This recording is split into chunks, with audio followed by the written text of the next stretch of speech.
חיים פרח. כשהוא מסר לי את התיק ואת החותמת, הוא נתן לי טקסט של אספה כללית, למי לתת תערובת, למי לא לתת תערובת. לא מצאתי אותה עכשיו, אבל לא משנה.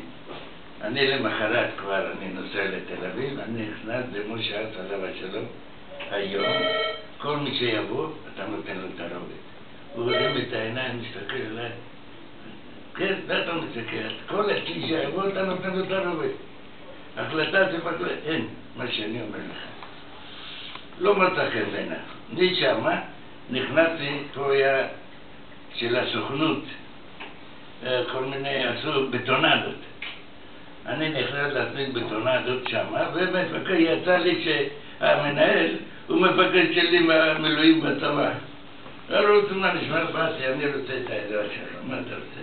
אני רוצה 20 מבנים בטונדות לבתים, 20, כן? ואיך יהיה תשלום? תשלום? מה, אני אשלם לך, אל תדאג, יהיה בסדר. לא אומר, אני פקיד פה, בסדר. אני אתן לך כמה שטרות ל-24 חודשים. מה הוא אומר? 24 חודשים? מה זה? בין כמה אתה, בין כמה אני? איך עברו כל כך הרבה שנים? יעברו גם זה, תקבל את זה.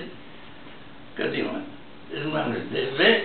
ואחרי שהבטונדות התחילו להגיע במושב, אני הולך לעידון ומזמין להם מפרוחים. ככה התפתח ענף הלול.